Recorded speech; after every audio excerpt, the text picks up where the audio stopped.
Madam Deputy Mayor, members of the council, thank you for this opportunity to speak to you.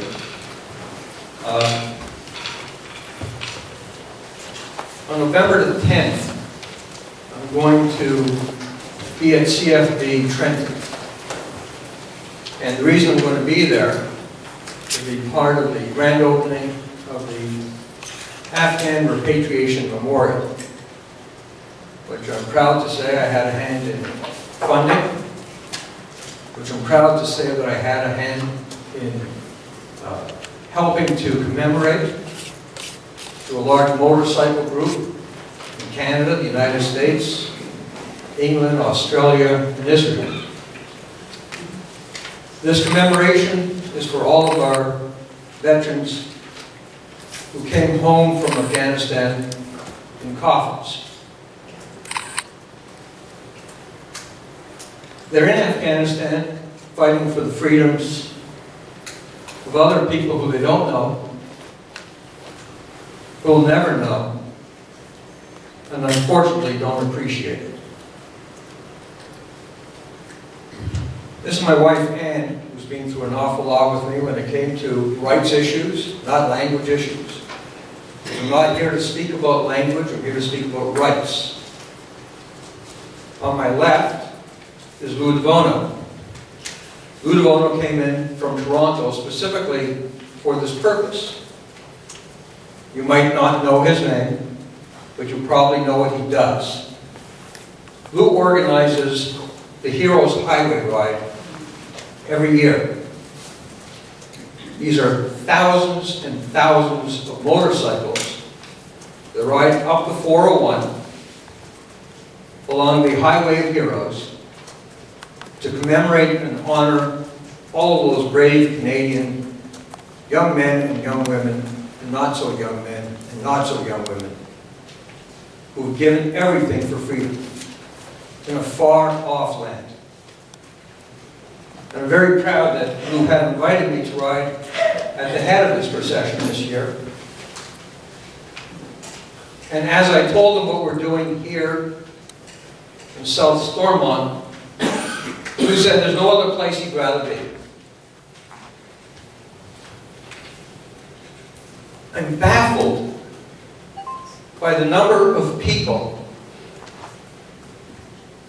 who've said to me, once they found out what we're doing,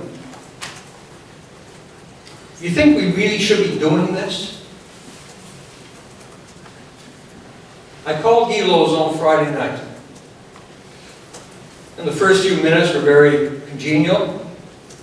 Hi, how you doing? Long time no speak. And then I said, Guy, on the 26th, I'm going to be speaking to the Council of South Stormont. He says, I heard something about that. I said, really? What did you hear, Guy? He said, I heard that you're going to try to pass a bylaw forbidding the use of French. I said, Guy, not only is that insulting, but is beneath you. We're going to introduce a motion to pass a bylaw in defense of Canada's constitutional Charter of Rights and Freedoms. Oh, I want you to be there, Guy.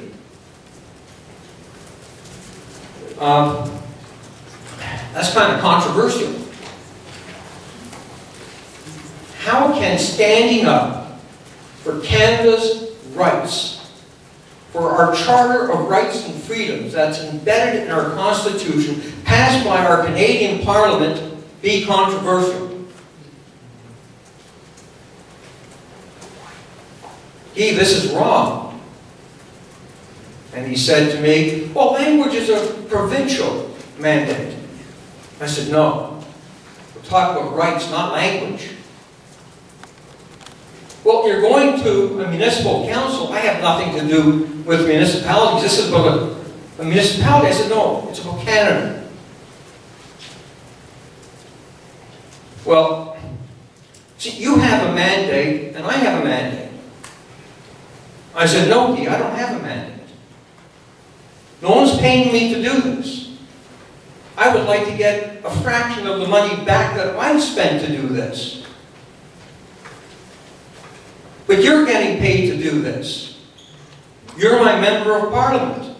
I voted for you to stand up for my rights. And you think it's controversial. You can't do this. Well, it's your opinion and it's my opinion. And I said, have a good weekend, Guy. Now I understand that not all council members are supportive of this as well. Imagine to stand up for our Charter of Rights and Freedoms while our soldiers are dying in Afghanistan fighting for the rights and freedoms of others. And it's controversial. It's not our mandate. Well, if it's not our mandate, whose is it?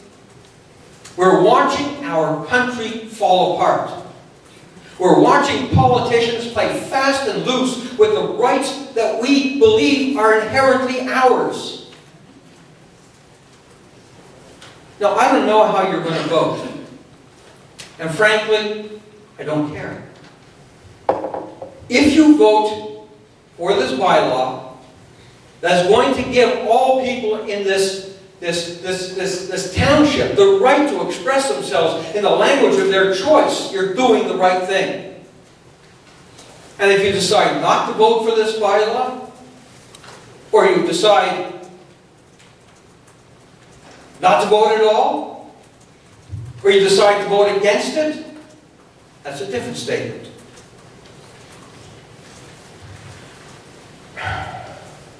When I asked the mayor how long I could speak, he said about 20 minutes. I don't need 20 minutes.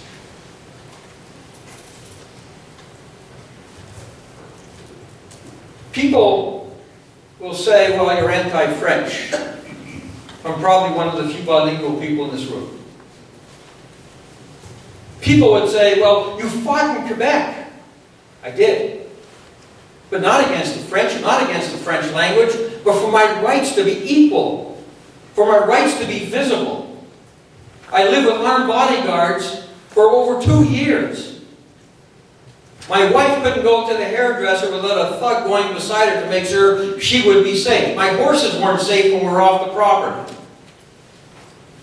I've spent hundreds of thousands of dollars fighting cases all the way to the Supreme Court. Not against the French people, but for our rights to be equal. I was born in Quebec. My parents were born in Quebec. My grandparents came to Canada from Eastern Europe to get away from this.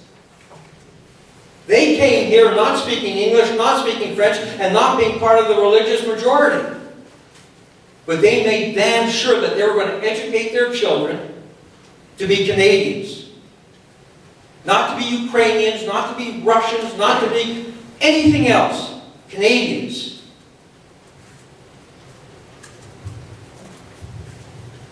My parents, my mother, on Friday will be gone for 25 years. My father's 18 years. When World War II broke out, my mother signed up. She signed up. My father couldn't wait to get overseas, neither could his brothers. Because it was the right thing to do. It was the Canadian thing to do. In those days, at the time of our greatest generation ever, we knew what our obligations and responsibilities were. We've forgotten.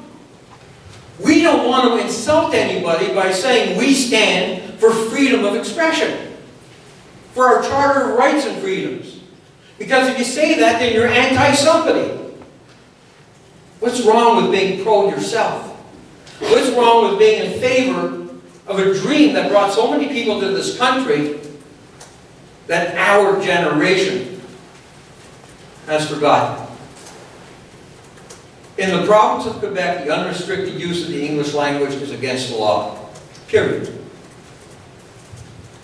Meanwhile, in the province of Ontario, there are no laws that stop anyone from communicating in the language of their choice.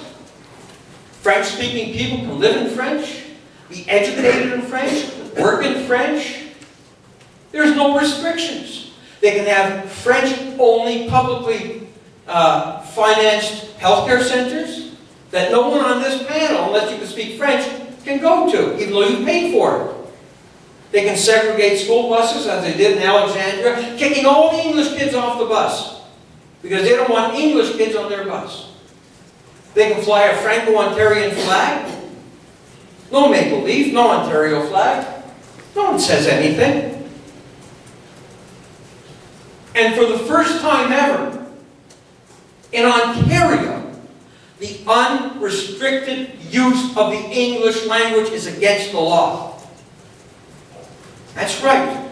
It's against the law.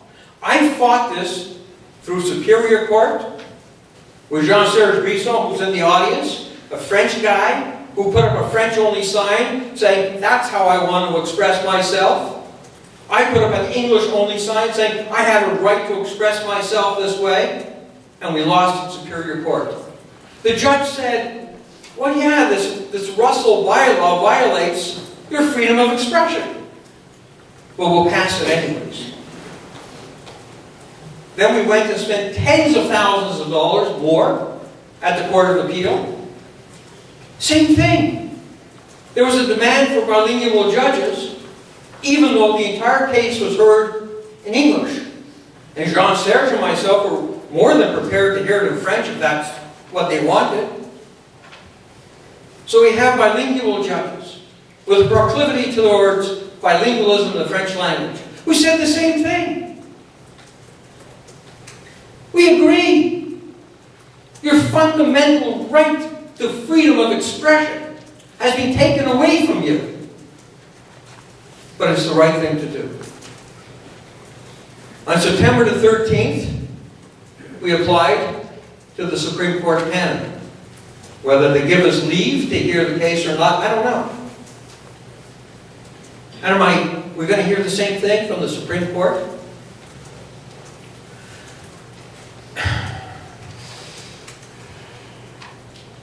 I can't fathom. I just don't understand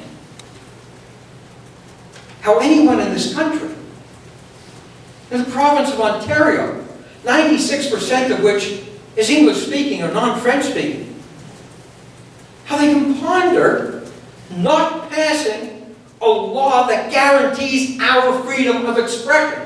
Your right to sit there, your right to sit there, all of your rights to sit there and speak out loud and hear me. Because if you think it stops just with language, I got news for you. That's where it begins. And could I please take this, give me the other pack. People ask me why I do this. Mostly because I need to have my head examined. Let me show you something. I'm not worthy of wearing this. I'm hardly worthy of touching it.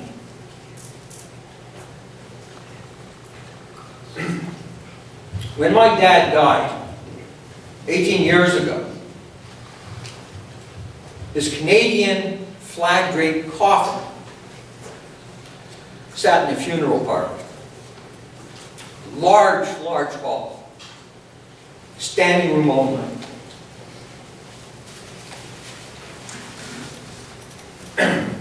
As I sat and waited for the services to begin, several older men who I knew, who were part of my father's legion, walked up to the coffin. These are men who fought overseas with him. One man took his thumbnail and pressed it into the wood and dragged it so he'd have his mark on my father's coffin. My father's commander at that time, going back 70-odd years ago, became one of the justice ministers of New Brunswick. He had carried the Star of David throughout the entire war to place over my father's cemetery had he fallen in action. And he sent it to me. No one even knew it existed. And he said, I always prayed to God that I would never have to use this. That went into my father's pocket. I asked the presiding rabbi not to make a eulogy over a man he didn't know, but to get to know the man he's going to make a eulogy over. And I spoke to him about my dad and what he had done with his life.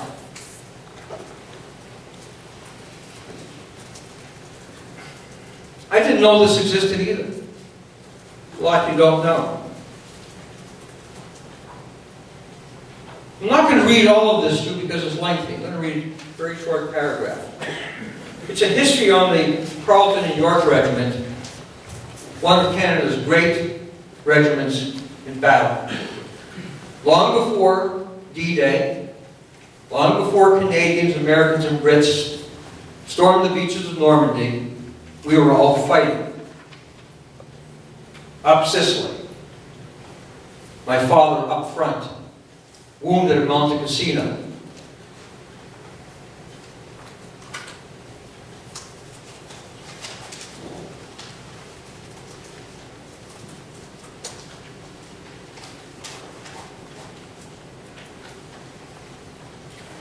The leading carrier ran into very heavy machine gun fire as it approached Vidor and was forced to come to a halt. Private Galganov jumped out of his carrier, rushed the machine gun post 50 yards away, silenced it and captured 8 prisoners, clearing the way for the platoon's continued advance. That's just one of the things my dad did during World War II. Of the medals that I held up, one was given to my dad by the Queen of the Netherlands, Wilhelmina, for bravery above and beyond the call of duty. And we're afraid to pass bylaw guaranteeing our rights to freedom of expression. Mr. Mayor, if I can ask you to please read that bylaw and ask you at the same time to make that motion and at the same time to vote on it now so that we can get a resolution. A lot of these people might want to go home. I don't know who would want to do that.